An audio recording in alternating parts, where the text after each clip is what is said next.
everyone, we're going to continue with There's a Boy in the Girl's Bathroom by Louis Sachar and published by Scholastic Incorporated. We are now on chapter 23. Look out! Here comes the monster, screamed a chubby fourth grade boy. It's the monster from outer space.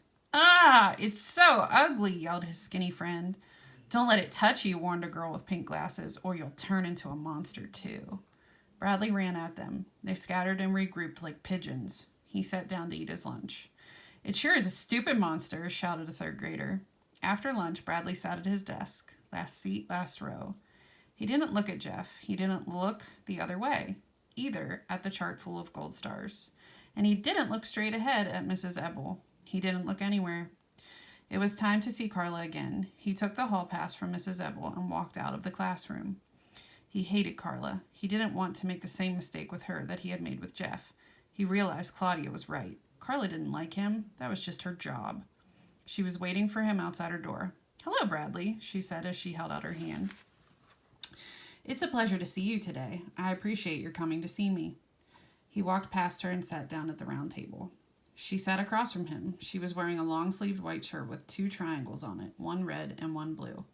Did you make a list of topics to discuss? She asked. No, you're the teacher.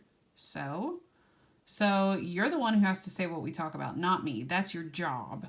Well, let me think, said Carla. Are you sure you can't think of anything? He shook his head. I'm surprised. I thought you would have come up with a lot of interesting topics. Well, in that case, we'll have to talk about school. Shall we start with homework? Monsters from outer space, he replied. Monsters from outer space, he repeated. You said I could pick the topic. I want to talk about monsters from outer space. What a wonderful topic, said Carla. The only way to kill them is with a ray gun, said Bradley. Regular guns or even hand grenades and atomic bombs won't kill them. You need a ray gun. He stood up and pretended to shoot a ray gun, making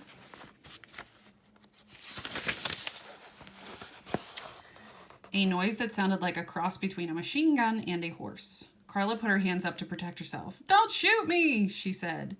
You're a monster from outer space, he told her. No, I'm not. I'm a counselor. He stopped firing. Do you believe in monsters from outer space?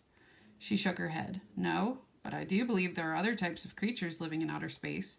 I just don't believe in monsters. I believe that Earth is just one small planet in a gigantic universe. I think there are billions of other planets with trillions of other kinds of creatures living on them. Some are real stupid and others smarter than you or me. Some are bigger than dinosaurs, others smaller than ants. But out of all those creatures, I don't think there's even one monster. Not even one? No, said Carla. I think everyone has good inside him. Everyone can feel happiness and sadness and loneliness. But sometimes people think someone's a monster. But that's only because they can't see the good that's there inside him. And then a terrible thing happens. They kill him? No, even worse. They call him a monster, and other people start calling him a monster, and everyone treats him like a monster. And then after a while, he starts believing it himself. He thinks he's a monster, too. So he acts like one, but he still isn't a monster. He still has lots of good buried deep inside him.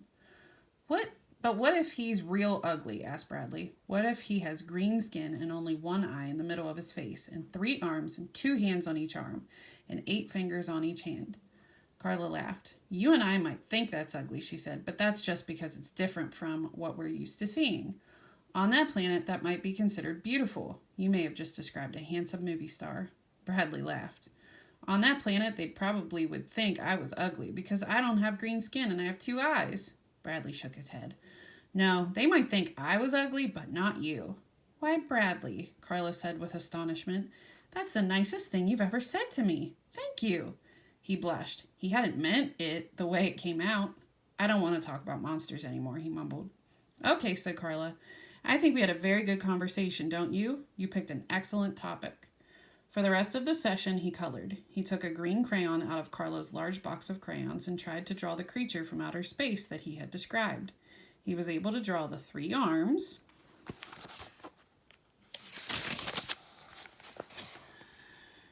and 6 hands, but he had trouble fitting 8 fingers onto each hand. He looked up. Carla? Yes, Bradley. Can you see inside monsters, he asked. Can you see the good? That's all I see. He returned to his picture. He drew a black eye in the middle of the creature's face. He drew a red heart inside the creature's chest to show all the good that was there. Well, how does a monster stop being a monster? He asked. I mean, if everyone sees only a monster and they keep treating him like a monster, how does he stop being a monster? It isn't easy, Carla said. I think first he has to realize for himself that he isn't a monster. That, I think, is the first step. Until he knows he isn't a monster, how is anybody else supposed to know? Bradley finished coloring and showed his picture to Carla. He's a movie star on his planet, he said. Everyone loves him. He's very handsome, said Carla. You want it? Asked Bradley. I mean, I don't want it, so you can have it. I'd love it, said Carla. Thank you. In fact, I'm going to hang it on the wall right now. Bradley watched her tack it up. He almost told her she wasn't allowed to put holes in the wall, but he changed his mind. It was time for him to go back to class. I'm looking forward to seeing you next week, said Carla. I hope you have another wonderful topic for us to discuss. He started to go, then stopped and turned around. Yes, she asked. He put his hands on his hips and stared at her. Did you forget something? He stood and waited. Her eyes suddenly lit up. She held out her hand and said, I enjoyed your visit very much. Thank you for sharing so much with me. He stretched his mouth into a half smile, half frown, then hurried out of her office.